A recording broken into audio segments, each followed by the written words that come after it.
कार्तिक को वैसे भी वो सेल पीरियड मानते हैं, जैसे कि फ्लिपकार्ट, amazon, ये सारे पोर्टल्स जो हैं वो सेल लगाते हैं, जिसमें हमें बहुत अच्छी क्वालिटी का और बहुत महंगा सामान भी थोड़े प्राइस में मिल जाता है।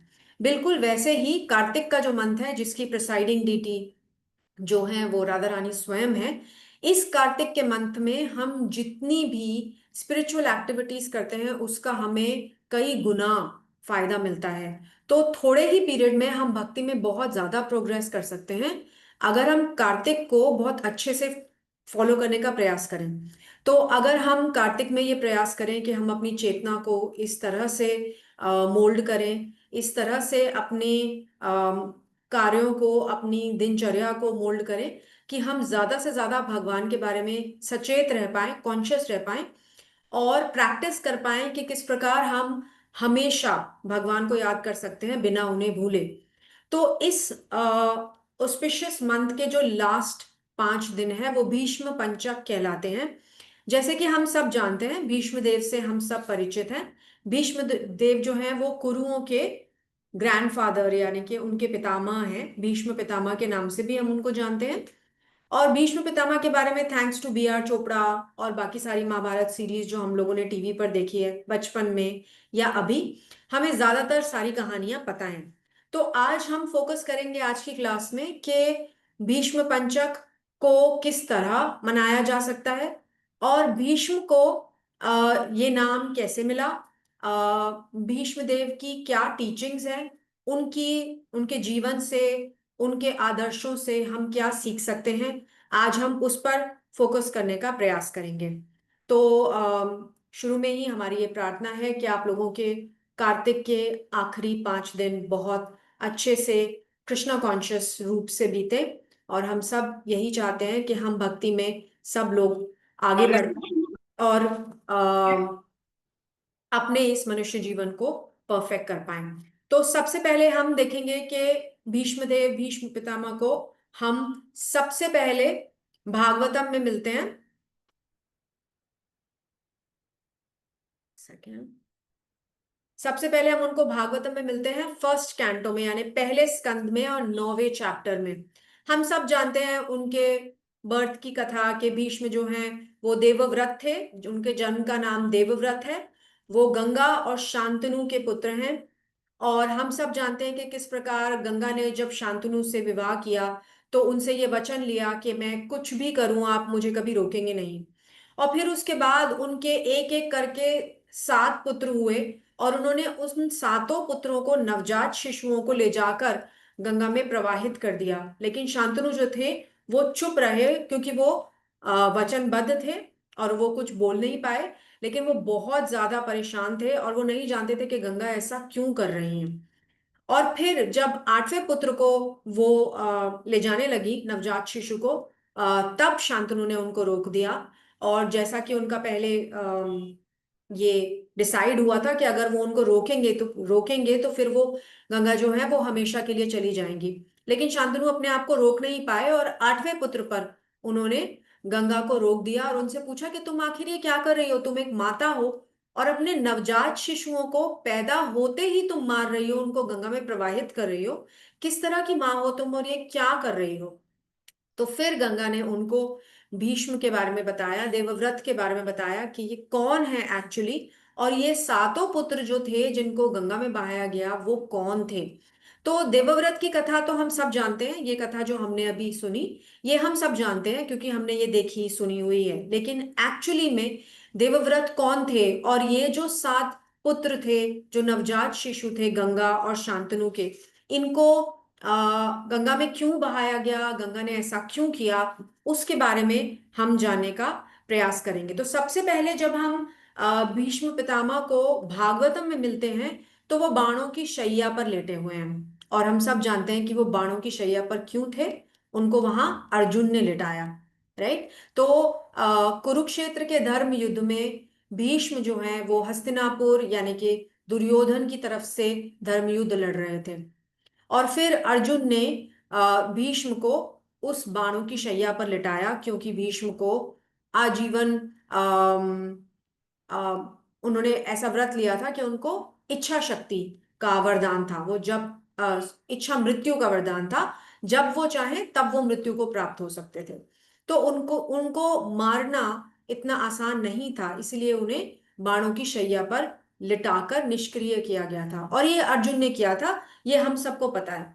तो जब वो बाणों की शैया पर लेटे हुए हैं, तब हम उनसे मिलते हैं भागवतम में पहले ही स्कंद में और 9वें चैप्टर में, राइट। और फिर हमने जाना कि कैसे वो शांतनु और गंगा के पुत्र थे, उनका नाम देवव्रत था। लेकिन वो उससे पहले क्या थे, और वो जो उनसे पहले उनके भाइयों की हत्या की गई पानी में बहाकर अपनी खुद की माता के द्वारे द्वारा, वो क्यों था। तो उसकी कहानी जानने के लिए हम चलते हैं शांभव पर्व, महाभारत के शांभव पर्व में, जिसमें अष्टवसुओं का जो है वो उल्लेख आता है। तो ये अष्टवसु जो है वो देवतागण है, और ये 8 एलिमेंट्स को रिप्रेजेंट करते हैं। तो ये जो 8 नेचुरल एलिमेंट्स हैं, नेचुरल तत्व हैं या द्रव्य हैं, इनको रिप्रेजेंट करते हैं, इनके अधिष्ठाता हैं। और ये जो 8 वसुज हैं, इनका नाम धरा, अनिला, अनल, आपह, प्रत्युष, प्रभास या द्यु, सोम और ध्रुव था। तो ये जो 8 वसु थे, एक दिन सारे मिलकर एक पिकनिक के लिए गए, और वहां पर घने जंगल में एक बहुत ही सुंदर जगह पर, जहां पर झरना बह रहा था और अच्छे पुष्प खिले हुए थे, पुष्पों की बहुत अच्छी सुगंध आ रही थी, इन्होंने डिसाइड किया कि इसी को अपना पिकनिक स्पॉट बनाएंगे, और वहीं पर उन्होंने अपना सारा अरेंजमेंट कर लिया। लेकिन वहां से थोड़ी दूर उन्होंने देखा एक बहुत ही दिव्य गाय अपने बछड़े के साथ वहां थी। उन्होंने देखा कि दूर दूर तक कोई उस गाय का ओनर नहीं दिख रहा था, लेकिन उसको देखते ही, क्योंकि वो देवता थे, उसको देखते ही वो ये समझ गए कि ये कोई ऑर्डिनरी गाय नहीं है। ये जो गाय थी, ये कामधेनु गाय थी, या वो गाय जो विश फुलफिलिंग है, या सारी इच्छाओं की पूर्ति करती है। तो जो ये 8 वसु थे, इस गाय को देखकर इस गाय पर मोहित हो गए और इसको अपने कब्जे में ले लिया। कामधेनु गाय जो थी वो एक्चुअली में ऋषि वशिष्ठ की थी, और ऋषि वशिष्ठ ने जब ये सुना कि इन वसुओं ने उनकी कामधेनु गाय को अपने कब्जे में ले लिया है, तो वो बहुत क्रोधित हो गए।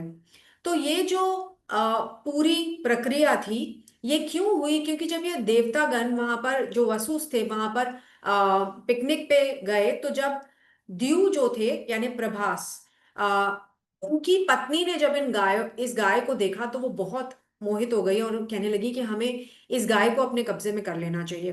तो पहले तो द्यू जो थे वो कन्विंस नहीं थे, उन्होंने कहा नहीं नहीं, ऐसे नहीं करना चाहिए, ये दिव्य गाय है, ना जाने किन की होगी। लेकिन जो उनकी पत्नी थी, उन्होंने इंसिस्ट किया कि नहीं, ये गाय तो हमारे पास ही होनी चाहिए, क्योंकि ये इतनी दिव्य है और इतनी मनोरम है। तो अपनी पत्नी के कहने पर द्यू जो थे, उन्होंने वो पूरी योजना बनाई और कामधेनु को अपने कब्जे में कर लिया। जिसका पता जब वशिष्ठ को लगा, तो वशिष्ठ मुनि बहुत क्रोधित हो गए, और उन्होंने इन 8 वसुओं को श्राप दिया कि तुम्हारा जन्म जो है वो भौतिक जगत में हो और तुम जीवात्मा बन जाओ। जब ये हुआ, तो जो वसु थे वो बहुत ज्यादा परेशान हो गए, क्योंकि देवता से जीव बनना बहुत ही ज्यादा दुष्कर है, मतलब बहुत ही ज्यादा दुखदाई है और बहुत ज्यादा परेशान करने वाला है। देव योनि जो है वो इंजॉयमेंट से भरी है, सेंस ग्रेटिफिकेशन से भरी है, और मनुष्य योनि जो है वो कितनी परेशानियों से भरी है, हम इस भौतिक जगत को दुखालय हम बताते हैं। तो देवता जो जो ये 8 वसु थे, ये बहुत परेशान हो गए, और इन्होंने वशिष्ठ वशिष्ठ मुनि से बहुत ज्यादा प्रार्थना की और उनसे क्षमा मांगी, और उन्हें बोला कि हम बहुत शर्मिंदा हैं, हमने ऐसा कार्य किया, लेकिन आप प्लीज हमें क्षमा कर दीजिए, हमें माफ कर दीजिए, हम आगे से कभी ऐसा नहीं करेंगे, अपना जो ये श्राप है इसको वापस ले लीजिए। लेकिन जैसा कि हम सब जानते हैं, श्राप कभी वापस नहीं लिया जाता। लेकिन क्योंकि ऋषि वशिष्ठ जो हैं वो भगवान के भक्त हैं, और इसलिए बहुत ज्यादा दयालु और कंपैशनेट हैं, तो उन्होंने जब इन वसुओं की हालत देखी कि ये कितने परेशान हो रहे हैं, तो उन्होंने कॉम्प्रोमाइज कर लिया। उन्होंने बोला कि ठीक है, ऐसा करते हैं कि जन्म तो तुम्हें लेना ही पड़ेगा जीवात्मा के रूप में, लेकिन जन्म लेने के तुरंत बाद ही तुम्हारी मृत्यु हो जाएगी, और तुम वापस स्वर्ग आ सकते हो।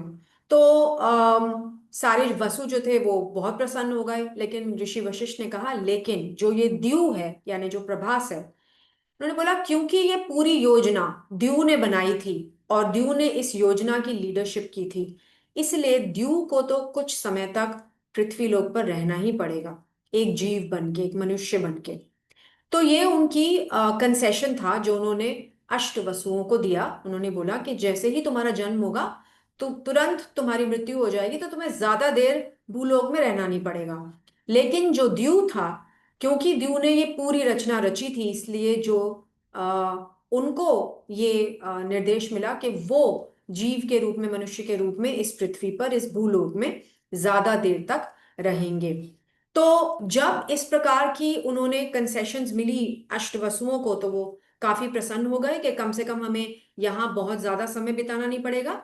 लेकिन अब उन्हें एक माता का चयन करना था, एक माँ ढूंढनी थी जो कि इस पूरी जो उनको कर्स मिला था, जो उनको श्राप मिला था, उसको पूरी तरह से एग्जीक्यूट कर पाए।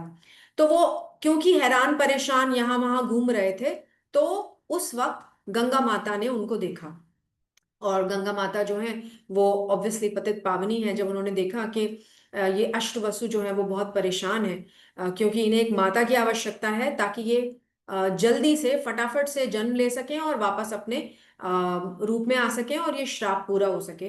तो गंगा माता ने कहा कि ठीक है, मैं तुम्हारी माता बनने के लिए तैयार हूं, मैं तुम्हारी माँ बनूंगी और फिर तुम सबको जन्म दूंगी, और फिर जन्म होते ही तुम्हारी मृत्यु ताकि हो पाए।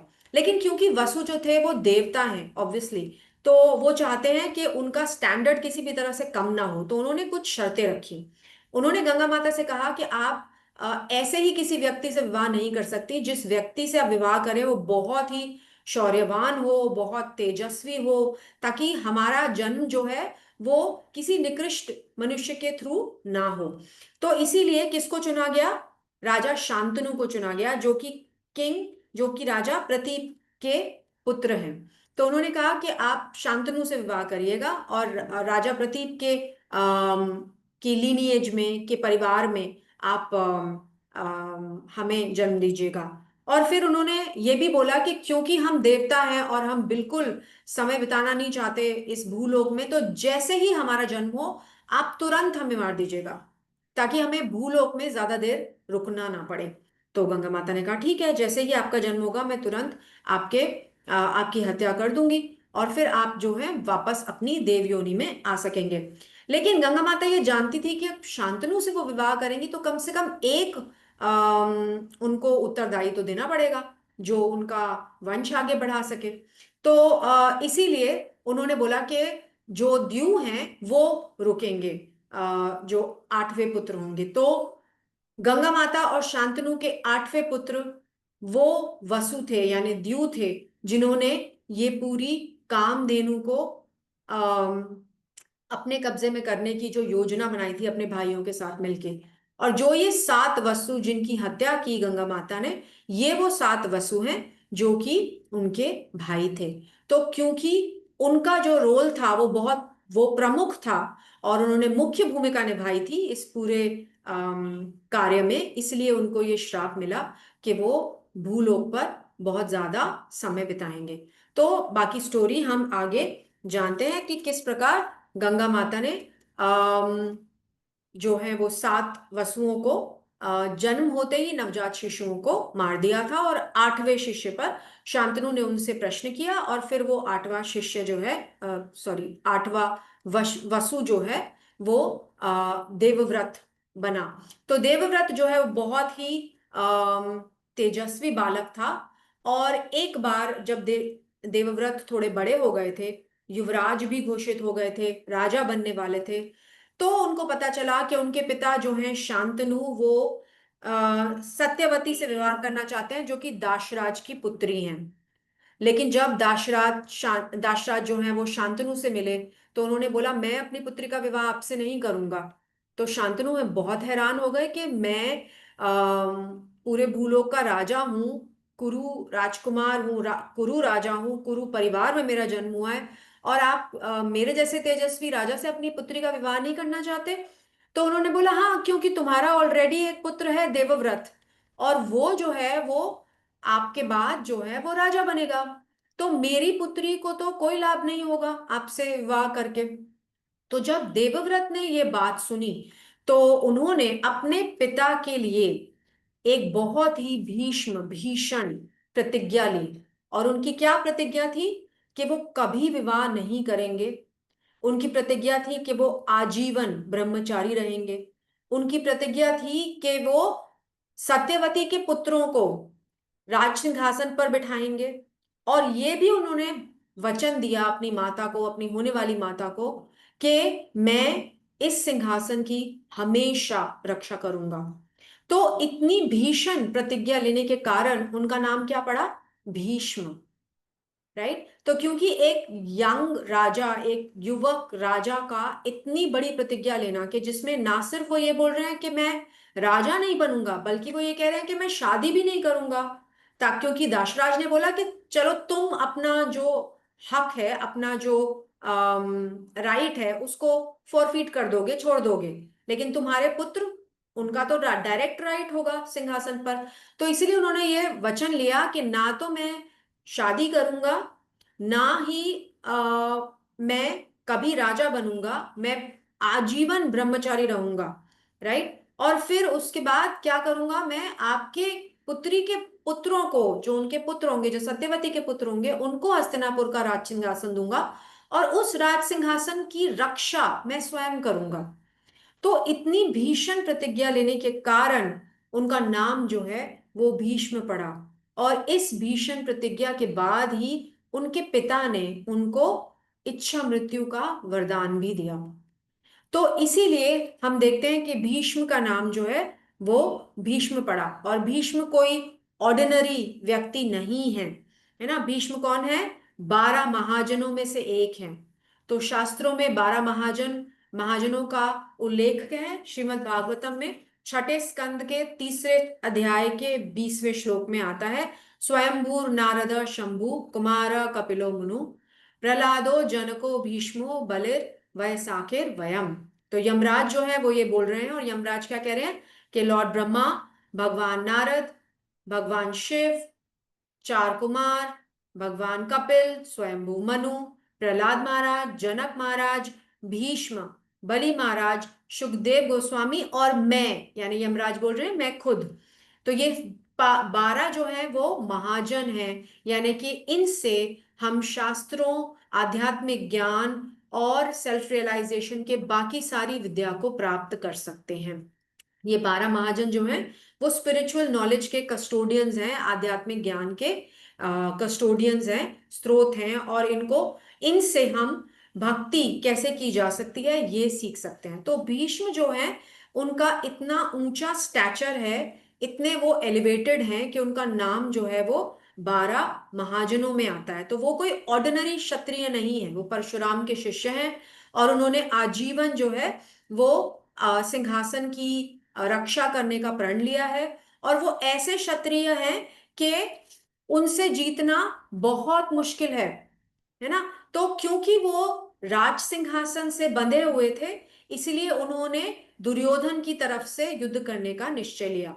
क्योंकि उनकी जो अलीजेंस थी, उनकी जो लॉयल्टी थी, वो हस्तिनापुर के राज सिंहासन से थी।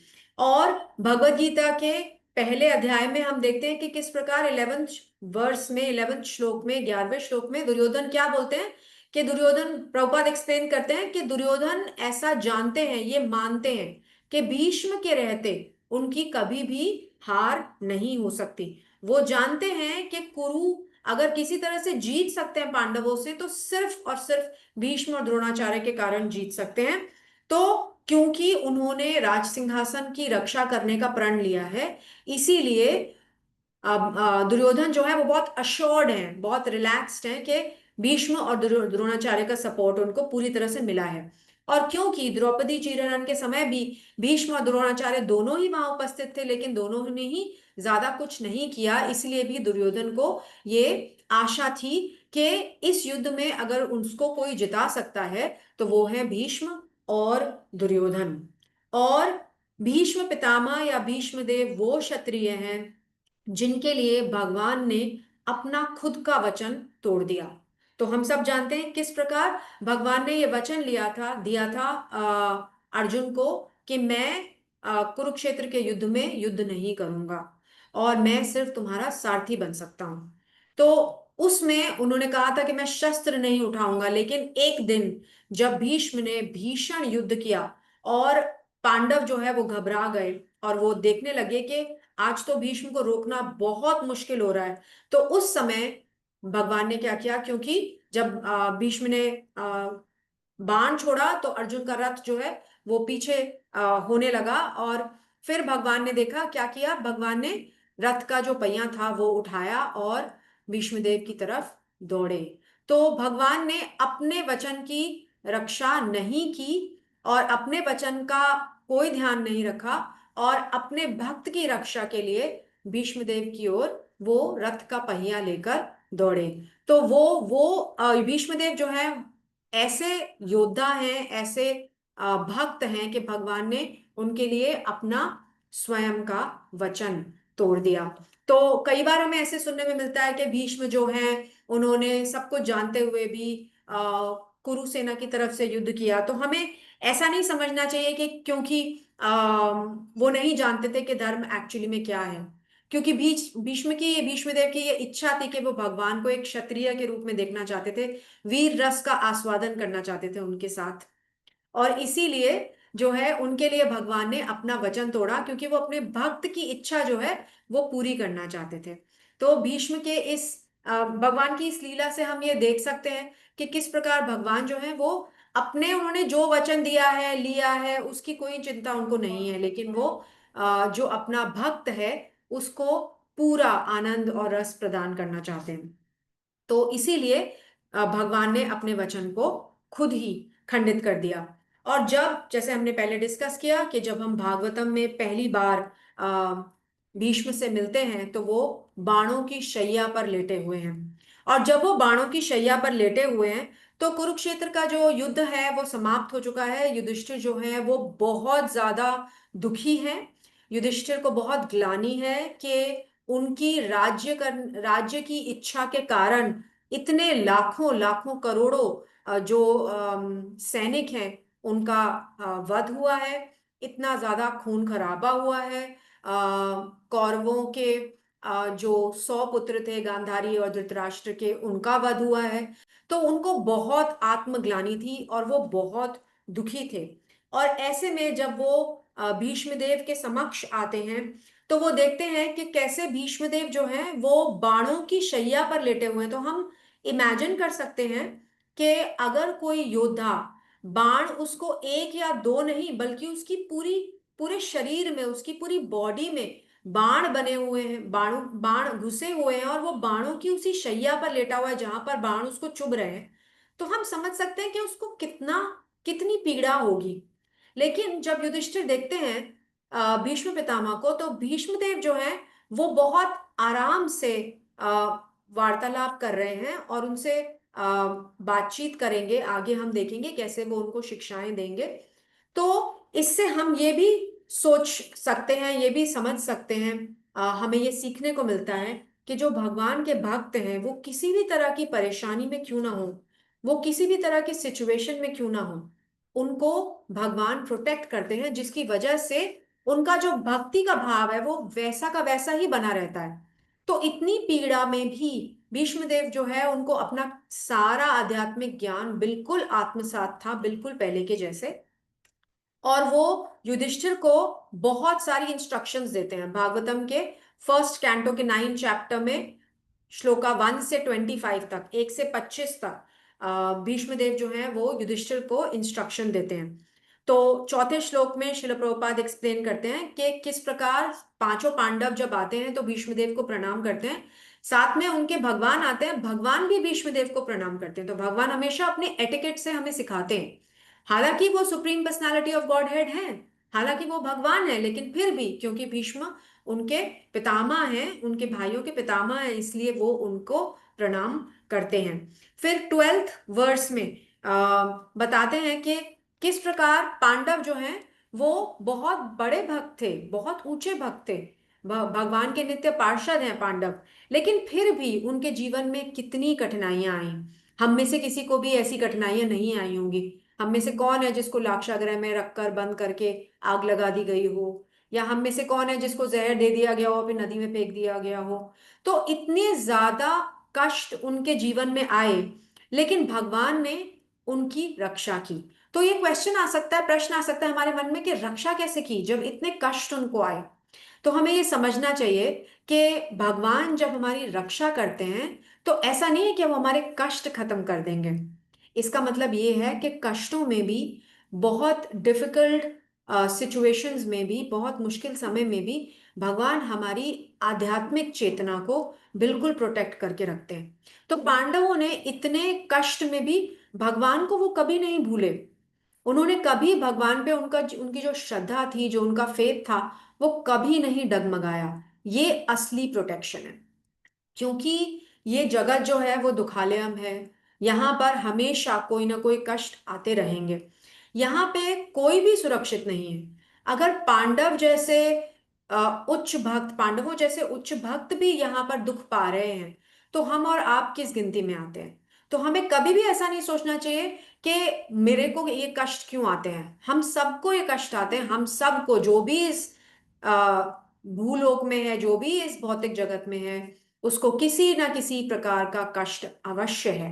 क्योंकि ये जगत जो है वो दुखालयम है, और यहाँ पर कभी भी कोई पूरी तरह से सुखी नहीं रह सकता। यहाँ पे क्षण भर के लिए हमें कोई सुख मिलता है, लेकिन पूरे टाइम हम यहाँ दुख ही झेलते हैं। तो इसीलिए हमें देखना चाहिए कि किस प्रकार जो भागवतम के किरदार हैं वो हमें जीवन के बहुत सारे मूल्य सिखाते हैं। तो हमें ये सीखना चाहिए कि पांडवों के जीवन से हम सीख सकते हैं कि यहाँ पर कष्ट सबके जीवन में आएगा, लेकिन भगवान की जो भक्ति करते हैं, उन भक्तों के आध्यात्मिक जीवन की भगवान रक्षा करते हैं, और कभी भी उनको भगवान को भूलने नहीं देते, स्वयं को भूलने नहीं देते, और हमेशा उनको हर सिचुएशन में बिल्कुल आराम से अलग निकाल कर ले जाते हैं। कष्ट में भी वो कष्ट फील नहीं करता, बिल्कुल वैसे ही जैसे भीष्म देव जो है वो बाणों की शैया पर लेटे हुए हैं, लेकिन उनको कोई कष्ट फील नहीं हो रहा। फिर 13 और 17वें श्लोक में भगवान बता रहे हैं, भीष्म देव समझाते हैं कि एक भक्त की जो है वो क्या पर्सपेक्टिव होता है, उसका क्या विजन है दुर्घटनाओं के प्रति। जो हमारे जीवन में जो घटनाएं घटती हैं, जो दुर्घटनाएं घटती हैं, जो बुरी चीजें होती हैं, उनके प्रति एक भक्त का क्या विजन है। तो इस विजन को हम जो थर्ड कैंटो ऑफ भागवतम पढ़ रहे हैं, तीसरा स्कंद पढ़ रहे हैं, उसमें हम विदुर जी के कैरेक्टर में भी, उनके चरित्र में भी ये देखते हैं कि जब उन्हें दुर्योधन सभा से निकाल देता है और आज्ञा देता कि इनको तब तक मारा जाए जब तक इनके प्राण ना निकल जाएं, और ये सांप हैं, और उनकी तुलना जो है वो एक सर्प से करता है, तो विदुर वहां से सभा से चले जाते हैं। लेकिन विदुर क्या करते हैं, उसको, उस अपमान को एज एन अपॉर्चुनिटी देखते हैं कि मेरे जीवन में ये उद्देश्य, ये अब मेरे जीवन का ये उद्देश्य होना चाहिए कि मैं भगवान की भक्ति करूं, और वो तीर्थ यात्रा पर निकल जाते हैं। तो बिल्कुल वैसे ही यहाँ पर भीष्मदेव भी समझा रहे हैं कि पांडवों ने भी इसी प्रकार अपनी हर मुश्किल को, अपने जीवन में घटने वाली हर दुर्घटना को क्या माना, भगवान का आशीर्वाद और प्रसाद माना, ताकि वो उसको इस्तेमाल करके, उसको यूज करके भक्ति में और आगे बढ़ सकें। क्योंकि भीष्मदेव कहते हैं कि हमारे जीवन में जो भी घटता है वो सब भगवान के सैंक्शन से घटता है। जो अच्छा होता है, जो बुरा होता है, वो सब हमारे पिछले कर्मों का फल है, और वो सब भगवान के सैंक्शन से हो रहा है। तो हमारे जीवन में तो क्योंकि हमारे कर्म ऐसे थे, इसलिए वो हमारे जीवन में घटता है, राइट। और भगवान के सैंक्शन से घट रहा है। अगर वो भगवान के सैंक्शन से घट रहा है तो हमें उसको क्वेश्चन नहीं करना चाहिए, और उसे भगवान का प्लान समझकर सहर्ष स्वीकार करना चाहिए। पांडवों के जीवन में ये दुर्घटनाएं क्यों घट रही हैं? क्योंकि भगवान उनको एग्जाम्पल बना रहे हैं। भगवान हमें दिखा रहे हैं कि किस प्रकार पांडव जो हैं इन दुर्घटनाओं में भी always remember Krishna and never forget him के प्रिंसिपल को जी पा रहे हैं, ताकि उनको देखकर हम ये सीख ले सकें। और फिर युधिष्ठिर, अर्जुन, भीम, इन सबको भी कितने कष्ट आए। और फिर 16वें वर्ष में शिला प्रभुपाद क्या एक्सप्लेन करते हैं कि भीष्म जो है उन्होंने क्यों ये डिसीजन लिया कि वो कुरूस की तरफ से फाइट करेंगे, क्योंकि ऐसा तो नहीं है कि उनको नहीं पता था कि ये अधर्म है, कि जो कुरूस है या जो दुर्योधन है वो अधर्म की तरफ है और मुझे अधर्म का साथ नहीं देना चाहिए, राइट। लेकिन हम ये जानते हैं कि उन्होंने ये जानबूझ के किया, ताकि वो भगवान के साथ, भगवान भी तो उन्हें उन्हें भी तो एग्जाम्पल बनाएंगे ना, भगवान ये दिखाएंगे कि मेरा जो भक्त है, चाहे वो दूसरी तरफ से लड़ रहे थे लेकिन वो अपनी भक्ति में बिल्कुल पूरी तरह से स्थित थे, और इसीलिए भगवान ने उनके लिए अपना वचन जो है वो तोड़ दिया, और जो उनकी इच्छा थी वो उनको पूरा किया। और फिर 18वें वर्ष में इस चैप्टर में बताते हैं, भीष्मदेव युधिष्ठिर को समझा रहे हैं कि हमें भगवान की अथॉरिटी को मानना चाहिए, और भगवान को समझने के लिए हमें क्या करना चाहिए, एक बोनाफाइड गुरु की शरण लेनी चाहिए। इस पर्पट में श्रील प्रभुपाद एक्सप्लेन करते हैं कि भगवान को जानने के लिए, क्योंकि ऐसा नहीं है कि जब भगवान इस धराधाम पे थे तो सारे लोग उनकी आज्ञाओं का पालन कर रहे थे या उनको भगवान मान रहे थे। जब वो स्वयं इस धराधाम पे थे तब भी ऐसा था कि लोग उनको पहचान नहीं पा रहे थे। इसका मतलब कि उनको पहचानने का साधन उनका दर्शन नहीं है, उनको पहचानने का साधन है साधु की कृपा। और साधु की कृपा हमें कैसे मिलती है, सेवा से। तो जब तक हम एक बोनाफाइड गुरु की शरण नहीं लेंगे और शास्त्र के चक्षु से यानी कि शास्त्र के द्वारा भगवान को देखने का प्रयास नहीं करेंगे, तब तक भगवान साक्षात भी अगर हमारे सामने आ जाए तो हमें उनको पहचानना शायद मुश्किल होगा। तो इसीलिए भीष्मदेव जो है वो शिक्षा दे रहे हैं युधिष्ठिर को कि अपने गुरु की शरण में रहकर हमें भगवान के बारे में जानना चाहिए, ताकि हम भगवान को तत्वतः इन इन प्रिंसिपल पूरी तरह से समझ पाए। और फिर उनको इंस्ट्रक्शंस मिलती है 22 और 24वें वर्ष में। भीष्म उनको सिखाते हैं कि मनुष्य जीवन का सार क्या है, भगवान को शरणागत हो जाना, भगवान के प्लान को, भगवान का जो भी हमारे लिए निश्चय है उसको सहर्ष स्वीकार करना, और भक्ति में आगे बढ़ते जाना, भक्ति को अपना परम लक्ष्य बनाना, और भक्ति को के हिसाब से ही एक भक्ति में जीवन जीना। तो बेस्ट तरीका है भगवान से अपना रिलेशनशिप जो है, जो अपना संबंध है वो स्थापित करने का, वो क्या है, वो है भक्तों के थ्रू। भगवान को भक्तों के थ्रू जाना जा सकता है। और फिर 23वें वर्ष में भीष्मदेव बताते हैं कि आर्ट ऑफ डाइंग क्या है। जीने की कला तो हमें बहुत लोग सिखा सकते हैं, लेकिन मरने की क्या कला है। और जैसा कि भगवत गीता कहती है 8वें अध्याय में 6 वर्ष में भगवान कहते हैं यम यम वापी स्मरण भावम, जो अपने मृत्यु के समय जिसका भी ध्यान करेगा वो उसी लोक को प्राप्त होगा। तो भीष्मदेव युधिष्ठिर को क्या समझा रहे हैं कि मनुष्य जीवन का उद्देश्य है अंते नारायण स्मृति, यानी कि अंत काल में अपने जीवन के आखिरी क्षणों में मुझे भगवान का स्मरण रहे, यही जीवन का परम लक्ष्य है। और स्मरण कब रह पाएगा, जब हम पूरा जीवन उसका अभ्यास करेंगे।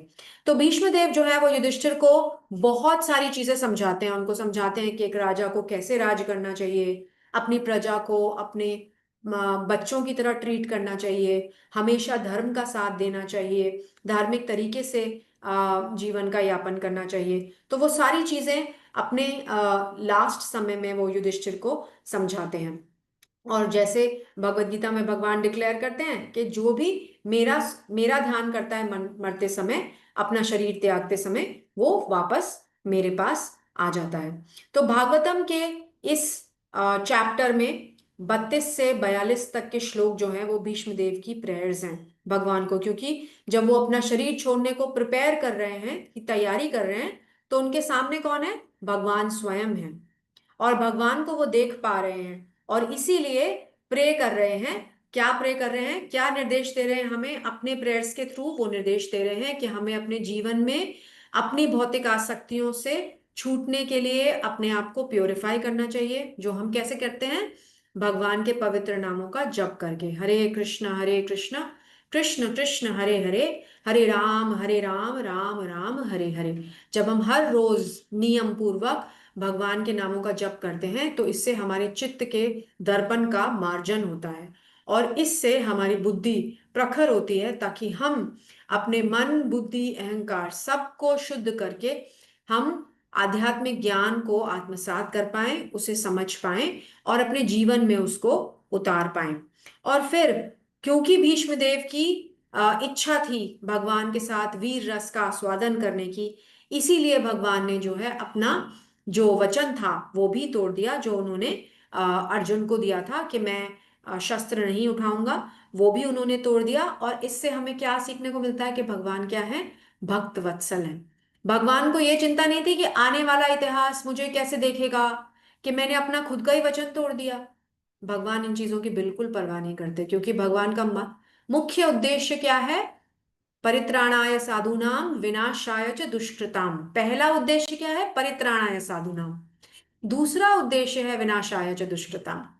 तो दुष्कृतनों की का विनाश जो है वो भगवान का दूसरा उद्देश्य है। उनका पहला उद्देश्य क्या है, परित्राणाय साधूनाम, ताकि वो अपने भक्तों के साथ लीलाएं कर सकें, उनके साथ आदान प्रदान कर सकें, ताकि आगे आने वाले जनरेशन्स भी, आगे आने वाले समय में भी जो भक्त हैं वो उन लीलाओं के बारे में उनका स्मरण कर सकें, चिंतन कर सकें और भक्ति में अपने आप को आगे बढ़ा सकें।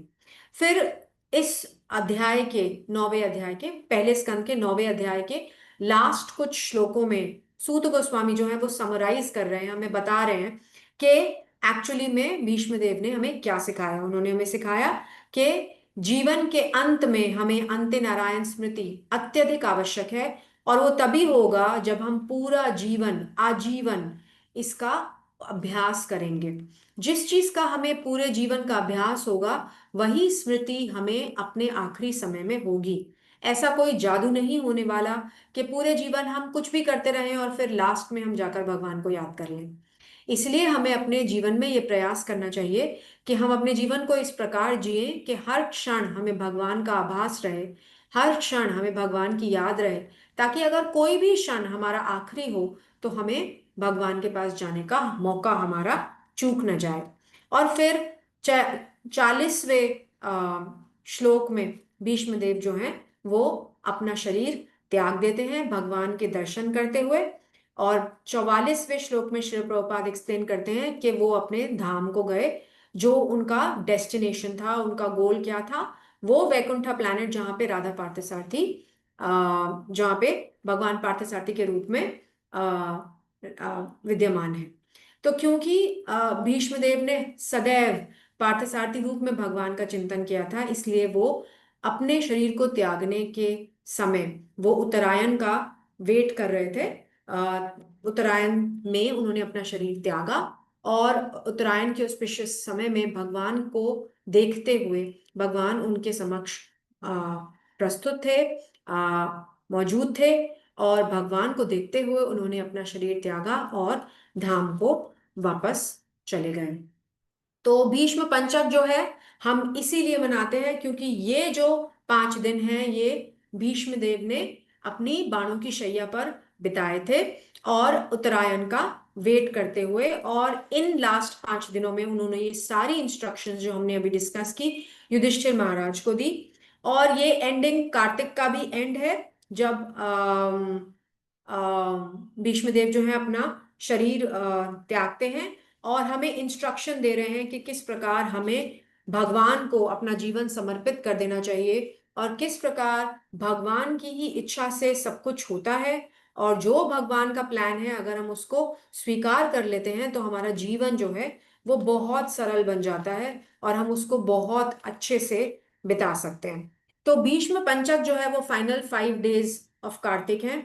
इसमें हमारा प्रयास ये रहता है कि हम अपनी चेतना को पूरी तरह से भगवान में लगा पाए, अपनी आध्यात्मिक क्रियाओं को और बढ़ा पाए, ज्यादा भगवान का जप करें, ज्यादा उनकी लीलाओं के बारे में सुने, उनके बारे में पढ़ें और कीर्तन करें भगवान का। और भगवान की प्रसन्नता के लिए सारी चीजें करें, ताकि इस ऑस्पिशियस टाइम में, इस कार्तिक मंथ में हमें बहुत ज्यादा लाभ मिल सके। तो भीष्म पंचक जो है उसको मनाने के कई लेवल्स हैं, कई तरीके हैं। कई लोग इसका पालन जो है वो बहुत सख्ती से करते हैं, बिना कुछ खाए पिए, एकदम 5 दिन बिना बिना पानी, बिना कोई खाद्य पदार्थ के। लेकिन उससे ज्यादा जरूरी ये है कि हम सिर्फ ऐसा नहीं कि हमने कुछ खाया नहीं, कुछ पिया नहीं है, लेकिन हम बेड पे लेटे हुए हैं और आराम से आराम कर रहे हैं और कुछ नहीं कर रहे हैं। लेकिन हमारा जो उद्देश्य है इस टाइम पे वो क्या होना चाहिए कि ज्यादा से ज्यादा हम भगवान के नाम का जप करें, ज्यादा से ज्यादा अपने चेतना को भगवान में लगाएं, ताकि इस ऑस्पिशियस टाइम में हमें भीष्म देव की कृपा से अपने अपनी चेतना को भगवान की लीलाओं में, भगवान के सारे क्रियाकलापों में इमर्स करने का मौका मिले, ताकि उनको जो याद करने का इंप्रेशन है, जो संस्कार है हमारे अंदर, वो और भी ज्यादा गूढ़ और गहरा हो जाए। तो लेवल 1 तो ये है कि कुछ भी ना खाया जाए और कुछ भी ना पिया जाए। दूसरा लेवल ये है कि लोग जो हैं वो अपनी डाइट को सिंप्लीफाई कर देते हैं, जैसे कि पूरे दिन में एक बार खाएंगे, राइट, या फिर ग्रेन नहीं खाएंगे, या फिर कुछ मीठा नहीं खाएंगे। एक ही बार खाएंगे, ग्रेन भी नहीं खाएंगे, कुछ मीठा भी नहीं खाएंगे, लेकिन उसके साथ साथ सारी अपनी आध्यात्मिक जो चीजें हैं, एक्टिविटी हैं, उनको ज्यादा बढ़ाएंगे। और एक नॉर्मल लेवल जो है वो ये भी है कि अपना नॉर्मल रूटीन फॉलो करते हुए हम सिर्फ ये प्रयास करें कि हम ज्यादा से ज्यादा चैंटिंग कर सकें। जैसे आज एकादशी है तो आज हम सब ने ज्यादा चैंटिंग की होगी, उसी प्रकार जो लोग चाहते हैं और जो लोग कर सकते हैं वो आगे आने वाले 3 दिनों में भी ज्यादा चैंटिंग कर सकते हैं, ज्यादा भगवान के बारे में सुन सकते हैं, ज्यादा पढ़ सकते हैं, ताकि भीष्म पंचक का जो है वो हम पूरा लाभ उठा सकें। तो जब हम खाने से या सोने से या पीने से परहेज करते हैं, उसका उद्देश्य ऑस्टेरिटी या तपस्या कम होता है। उसका उद्देश्य ये ज्यादा होता है कि हम अपने समय को बचाकर, अगर हम खाएंगे नहीं, पिएंगे नहीं, कम सोएंगे और ज्यादा से ज्यादा अपना समय जो है वो भगवान में लगा पाएंगे, तो ये उद्देश्य होना चाहिए। तो पर्पस ये नहीं है कि हम तपस्या कर रहे हैं, ऑस्टेरिटी कर रहे हैं, लेकिन उसको हम उस भाव से करें कि हम जो कुछ भी कर रहे हैं भगवान की प्रसन्नता के लिए कर रहे हैं, और इसलिए कर रहे हैं ताकि हम भगवान को और ज्यादा से ज्यादा याद कर पाए। तो हम स्पेशल प्रेयर्स ऑफर कर सकते हैं। हमारे आचार्यों ने बहुत अच्छी अच्छी प्रेयर्स लिखी हैं, भागवतम में भी बहुत सारी प्रेयर्स हैं। वो सारी प्रेयर्स, उनमें से कुछ प्रेयर्स हम सिलेक्ट कर सकते हैं, कुछ प्रेयर्स भगवान की प्रसन्नता के लिए गा सकते हैं, और अपने आप को भीष्म देव के इंस्ट्रक्शंस से भी थोड़ा सा अवगत करा सकते हैं। वो चैप्टर पढ़ सकते हैं, भीष्म देव की इंस्ट्रक्शंस पर चिंतन मनन कर सकते हैं, जान सकते हैं कि उन्होंने क्या बोला, और इसको हम अपनी लाइफ में कैसे अप्लाई कर सकते हैं। तो आज हमने भीष्मदेव के जीवन से सीखा कि किस प्रकार हमें भगवान का जो प्लान है उसको हमेशा एक्सेप्ट करके चलना चाहिए। अगर हमारे बहुत कुछ करने पर भी कोई स्थिति सुधर नहीं रही है, तो हमें समझ जाना चाहिए कि ये हमारा प्रारब्ध है, यही हमारे कर्मों की वजह से ये स्थिति हमारे सामने आई है, और भगवान का इसको सैंक्शन है, तो हमें उसको स्वीकार करना चाहिए। और किसी भी सिचुएशन में हम भगवान के बारे में सोच सकते हैं, उनका चिंतन कर सकते हैं। ड्यूटी विदाउट अटैचमेंट के बारे में भी युधिष्ठिर को भीष्मदेव समझाते हैं कि किस प्रकार, क्योंकि हम इस शरीर में हैं, इस शरीर के भी कुछ ड्यूटीज हैं जो हमें निभानी है, और आत्मा के लिए भी कुछ ड्यूटीज हैं जो हमें निभानी है। हमें इन दोनों का अच्छे से पालन करना चाहिए। भीष्मदेव ये भी सिखाते हैं कि धर्म क्या है। धर्म है भक्ति। भक्ति ही धर्म है, भगवान की इच्छा को जानना ही धर्म का पालन करना है। तो हम सब कुछ भगवान की प्रसन्नता के लिए कर सकते हैं। अपने जीवन में हम जो भी कार्य करते हैं उन सब को भगवान की इच्छा समझ के, भगवान की निर्देशों के द्वारा उन का पालन करते हुए उन कार्यों को कर सकते हैं, ताकि वो सब हमें भक्ति में आगे ले जाएं। फिर युधिष्ठिर को भीष्मदेव लीडरशिप के बारे में भी बताते हैं, और किस प्रकार लीडर का अर्थ होता है सेवक, राइट। ऐसा हमें मटेरियल वर्ल्ड में सिखाया नहीं जाता। हम ऐसा समझते हैं कि लीडरशिप का मतलब है कि मुझे बहुत सारे फायदे होंगे अगर मैं लीडर हूं तो। लेकिन यहाँ पे भीष्मदेव युधिष्ठिर को क्या कह रहे हैं, जो भी लीडर है, और लीडर का मतलब ये नहीं है कि हमें कोई राजा बनना पड़ेगा या किसी देश का प्रधानमंत्री बनना पड़ेगा। हम अपने अपने जीवन में छोटी छोटी तरह से कई जगह पर लीडर हैं। जैसे अगर हम माता या पिता हैं तो हम अपने बच्चों के लीडर हैं, वो हमें देख रहे हैं। अपने ऑफिसेज में अगर हम मैनेजर्स हैं, हम कुछ लोगों को मैनेज कर रहे हैं, उनका दिशा निर्देशन कर रहे हैं, तो वो हमारा हमारी पर्सनालिटी, हमारा चरित्र, हमारे वैल्यू सिस्टम को देख रहे हैं। तो हम अपने जीवन को भक्तिमय बनाकर बहुत सारे लोगों को इन्फ्लुएंस कर सकते हैं। एक अच्छा उदाहरण बन के समाज में बहुत सारे चेंजेस ला सकते हैं। तो हमें ऐसा नहीं सोचना चाहिए कि हम कोई सोशल एक्टिविस्ट थोड़ी हैं, हम किसके ऊपर प्रभाव डालेंगे। बट ऐसा नहीं है, हम जहां भी हैं वहां पर अगर हम डिवोशनल वैल्यूज को फॉलो करें और डिवोशनल एटीट्यूड को इंटैक्ट रखें, तो हम कहीं पर भी होते हुए भी एक अच्छा एग्जाम्पल सेट कर सकते हैं। तो भगवान को हमें मृत्यु के समय पे याद रखना है, और वो हमारे जीवन का गोल है। और वो गोल तभी पूरा हो पाएगा जब हम पूरे जीवन भर, जीवन पर्यंत इसका प्रयास करेंगे कि किस प्रकार हमें भगवान को याद रखना है हमेशा, और कभी भी भूलना नहीं है। और फिर लास्ट में हमने ये भी सीखा कि किस प्रकार जो प्रतिकूल परिस्थितियां हैं या रिवर्सल्स हैं, चैलेंजेस हैं जो हम अपनी लाइफ में फेस करते हैं, उनको उनसे हमें डरना नहीं चाहिए। उनको हमें किसी अभिशाप के रूप में देखना नहीं चाहिए, लेकिन हमें देखना चाहिए कि वो सारे जो हैं वो अपॉर्चुनिटीज हैं। वो एक तरीका है, एक मीडियम है हमें अपनी भक्ति को बढ़ाने का, भगवान के और शरणागत होने का, भगवान के और निकट जाने का, और भगवान के बारे में और जानने का, और भगवान के भक्तों की शरण लेने का। तो भीष्म देव ने अपनी जो टीचिंग्स हैं उनमें हम सबको, सिर्फ युधिष्ठिर महाराज को नहीं, हम सबको ये सारे निर्देश दिए हैं जिनको हम बहुत आसानी से अपने जीवन में उतार सकते हैं और उनका लाभ उठा सकते हैं। हरे कृष्णा।